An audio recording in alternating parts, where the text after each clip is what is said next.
В годы сталинских репрессий карачаевцы и балкарцы были насильственно выселены с родных мест на Кавказе в Среднюю Азию и Казахстан. По некоторым сведениям, в то время их даже исключили из списка народов СССР. Но они сумели выжить, а после реабилитации вернуться на родину и восполнить генофонд. Те же, кто остался на чужбине, обрели вторую родину. В частности, в Казахстане сейчас проживает более 5000 карачаевцев и балкарцев. Здесь они чувствуют себя полноценными гражданами, имея своего представителя в Маджлисе парламента страны. О судьбе двух братских кавказских народов в степном краю сегодня в программе «Казахстан. Народы и судьбы».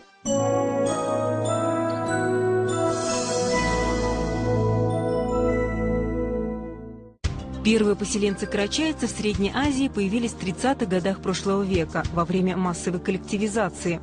В основном, говорят, их выселяли в Пахтаральский район Узбекистана. Но какая-то часть тогда оказалась в южном регионе Казахстана.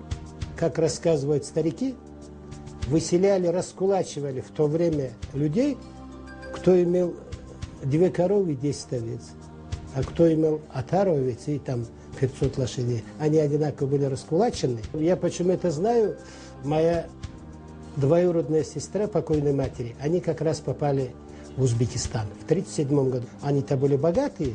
И все же карачаевцы, как и балкарцы, срок своего появления в Казахстане ведут с военных лет, когда основная масса мужского населения была демобилизована на фронт.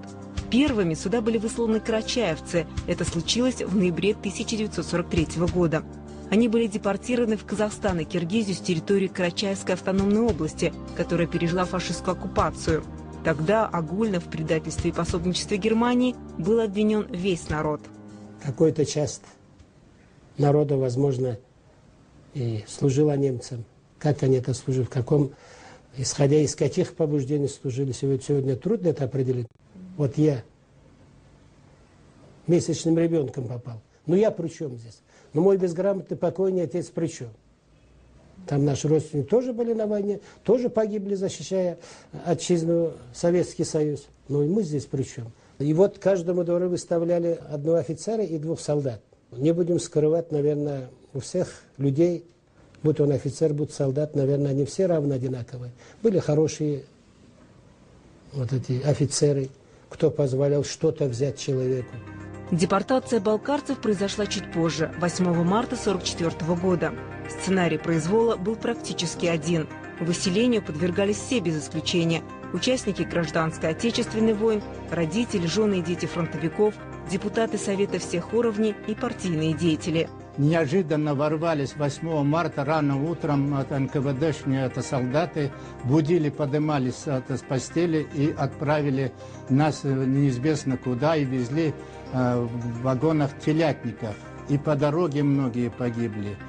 И когда приехали, ведь никто тут в Казахстане не ожидал, что такое количество народа обустроит, ведь и сами в то время проголод жили. Война все забрала, и у казахов, и у киргизов. В Казахстан было депортировано, по некоторым данным, около 50 тысяч карачаевцев и чуть больше 20 тысяч балкарцев. Их рассеяли в Джамбульской, Чимкенской и Алматинской областях. Из них порядка 30–40% умерло в дороге и на местах от голода, холода и болезней. В места ссылки к своим семьям с фронта вернулись единицы. В частности, из 15 тысяч воевавших балкарцев живыми вернулись всего 700 человек. Мы попали в Каракемир поселок, а там нас вселили глинобитный домик, маленький такой. И вот пришла соседка, но она была уже соседкой, потом увидела нас, заплакала. А холод, говорит, такой ужас, тем более от Такмака до поселка Каракемир 7 километров, а нас везли бричка, запряженная валами. Он же тихо идет, все перемерзнувшим. И бабушка видит, что мы не в себе. Принесла деревянная чашка, и там теплый гюже. И говорит, кушайте. Что так приняли. Огромное спасибо моим дорогим казахам, что приняли нас и не отвернулись. Моя свекровь рассказывала, что до того, как нас привезли, среди местного населения пустили слух, к вам везут людоедов, чтобы они не встретили нас и не помогали нам. Но когда казахи увидели, как наш дед молится, соблюдая мусульманские традиции, они сказали, какие же они людоеды, если они мусульмане. Они стали помогать нам всем, и едой, и кровом, хотя и самим было нечего есть. Трудное было время. Вот так работала идеологическая машина, но запугать местное население вестью о людоедах она не смогла. От них не отвернулись, быстро нашли общий язык. Помогло, что и у карачаевцев, и у балкарцев родной язык очень схож с казахским. Работы в те тяжелые годы хватило всем. Переселенцы в основном занялись земледелием и своим привычным делом – скотоводством. Мы жили в Каракемере, потом переехали в Каракунуз. Вот в Каракунузе скот в 1957 году 80% обслуживали карачаевцы, колхозный скот. Будь то овцы, будь то крупнорогатый скот. Наши балкарцы и карачаевцы лучшие косари в мире. Будучи еще юношей, я вспоминаю двое братьев Кучмезовых. Это еще давно, колхоз у нас не совхоз был. Их кормили отдельно. То есть большинство балкарцев косили по 1 гектару, это вручную. Они косили вдвоем 1,5 гектара. А норма была 20 соток. Чувствуете разницу это? И я считаю, 1,5 гектара норма для трехконной сенокосилки была в то время. Это предел человеческой возможности. Карачаевцы и балкарцы – это практически единый народ. У них много общего в традициях, обычаях, практически один язык. Есть даже семьи, которые не могут между собой сочетаться браком, настолько близки родственно. Трудолюбие у них тоже в крови. Среди переселенцев впоследствии оказалось немало героев социалистического труда и орденоносцев. Например, на этой фотографии Зулиха Исаевна Гульбашева, знатный свекловод Талдыкурганского района. Она была трижды награждена орденом Ленина и имела звание Героя соцтруда. Однако после реабилитации многие решили вернуться на историческую родину, в свои опустевшие дома. Массовый отъезд начался в 1957-м. Их уже не останавливали ни успехи, ни уважение, которые они завоевали на новой земле. С просьбой остаться, говорят, к ним обращался сам Динмухамед Кунаев, который позже долгие годы возглавлял республику. Он говорил, оставайтесь здесь, потому что вы такие же по менталитету животноводы, и живите здесь, говорит, мы дадим компактное это проживание в этом Джамбульской области, или где хотите живите, но вы оставайтесь, потому что у вас язык, и обычаи, да и религия, все это схоже с казахами. Как говорят казахи, сыртта солтан болғанша еліңде болтан бол дейді ғой. Правильно? Это, наверное, свойственно и казахскому, да это, наверное, каждому народу свойственно. Все-таки родина есть родина. В Казахстане осталась лишь малая часть диаспоры, несколько тысяч человек, по разным причинам. У Аттагулиева, например, здесь похоронены родители. Он рос практически сиротой, сделал карьеру в своей профессии, воспитал ряд известных спортсменов. Азрет Бурлаков родителей похоронил на Кавказе по их просьбе. Там живет его старший брат. Остальные родные в Казахстане. Уже у меня одни кости карачаев, с остальным все казахское. Она такие. Это мы уже привыкли здесь.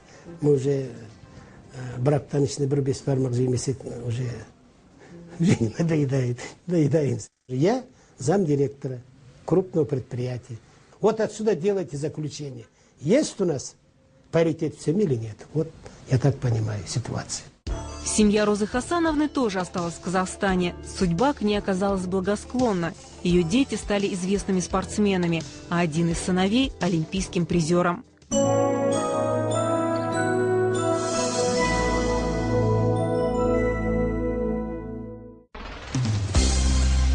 Ислам Байрамуков, уроженец Луговского района Жамбыльской области, из семьи депортированных. Спортом увлекается с детских лет.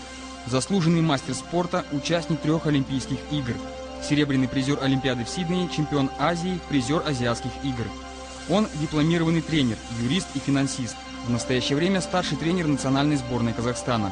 Холост. Его имя давно прославлено в спортивном мире. Он, карачаевец по происхождению, покорил всех своей силой, умом и техникой вольной борьбы. Ислам – узнаваемая личность и завидный жених. В прошлом году по опросам прессы вошел в десятку самых привлекательных мужчин Казахстана, но при этом остается скромным человеком. К своей славе он шел долгие годы упорным трудом. Он и сейчас находится в прекрасной спортивной форме. На этом стадионе вся юность наша и прошла, будем так говорить, что это ежедневно по утрам мы тут нарезали круги. 5, 7, 8, 10 кругов, это как бы обычная норма была в качестве зарядки, тренировочный процесс. И тут, будем так говорить, каждый поворот, где как что уложен, как уложено вот это покрытие, все знаем. Мало того, что здесь мы работали, потом еще выезжали в условия Среднегорья, Высокогорья, это в горах, где с наименьшим содержанием кислорода в воздухе. И вот в этих условиях мы тренировались, там дальние забеги у нас, походы в горы, то есть работа с отягощениями. В общем, ну и в то же время в условиях таких очень хорошо быстро идет восстановление. Вот там мы закладывали фундамент. Практически каждое утро в Алматы, а Ислам часто бывает в разъездах, он начинает на этом стадионе. Привычка осталась. К тому же сейчас он занят на тренерской работе, и воспитанники не дают ему расслабляться. Наши молодые спортсмены, они не любят так долго уделять внимание растягиванию. Пришли там, пару движений сделали, думаю, все готово. На самом деле это очень такой тщательно, кропотливо нужно подходить к этому. Меньше будешь подвержен травмам. После пробежки и разминки он идет на тренировку. В спортивном зале теперь его место рядом с тренером Олегом Ушановым, который когда-то из него воспитал чемпиона.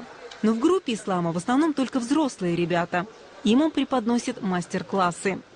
Все, что я продемонстрировал, это все те действия, с помощью которых я добивался побед.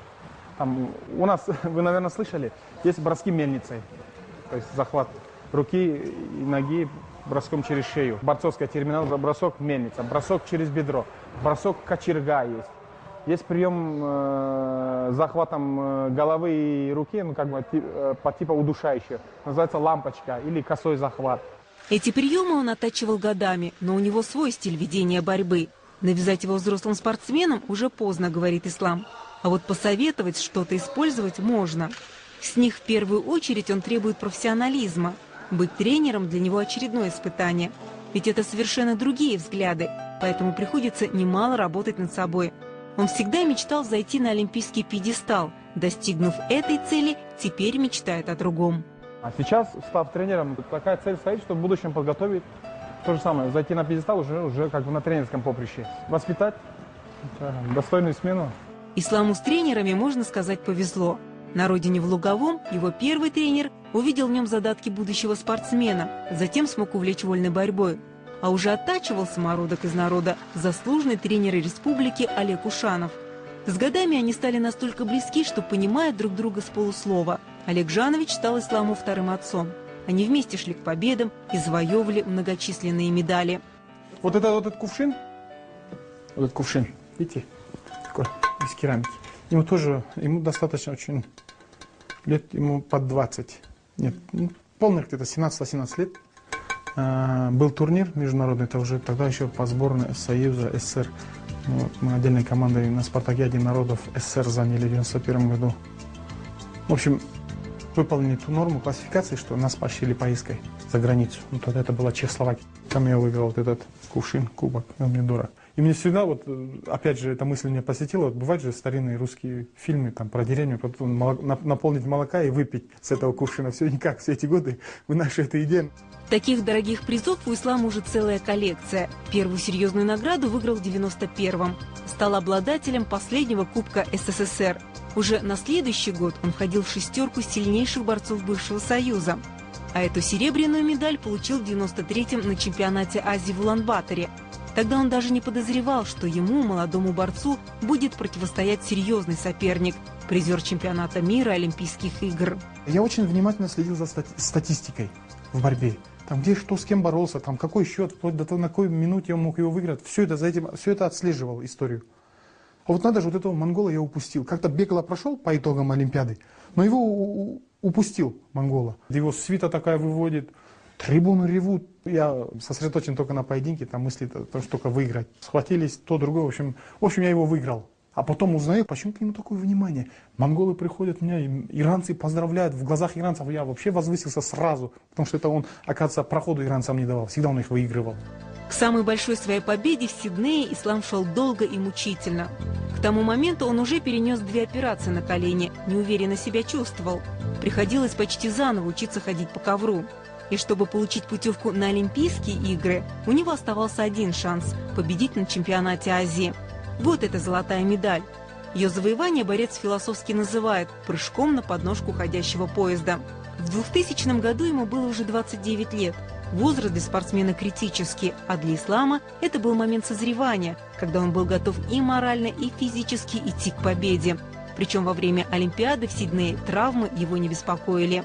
Я бы, наверное, себя лучше чувствовал, если бы на мне была золотая медаль. И у меня вот получилось так, что в полуфинале выиграл встречу. И, в общем, в финале опять, возвращаясь к этому разговору, и всплеск эмоций получился такой. Там на видеозаписи есть. Вот спустя годы все время это анализирую. Как вот большую ошибку допустил, что вот позволил себе вот это выплеснуть эмоций. А на следующий день такое ощущение было, как будто пустота посетила.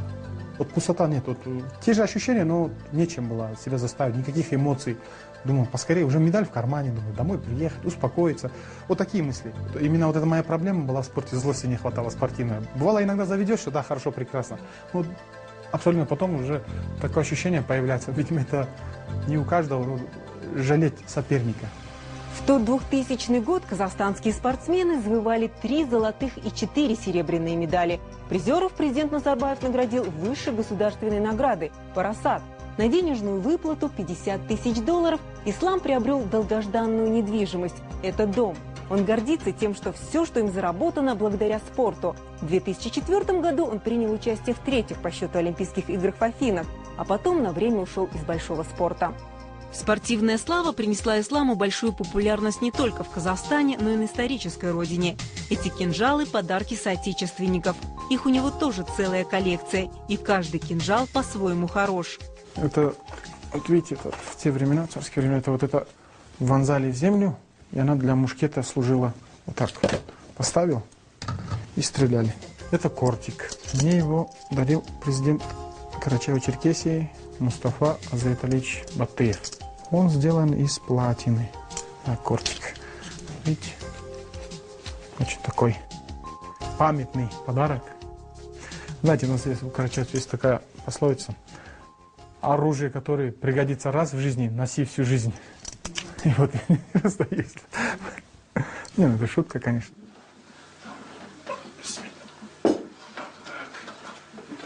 Так, подают мясо, отваривают.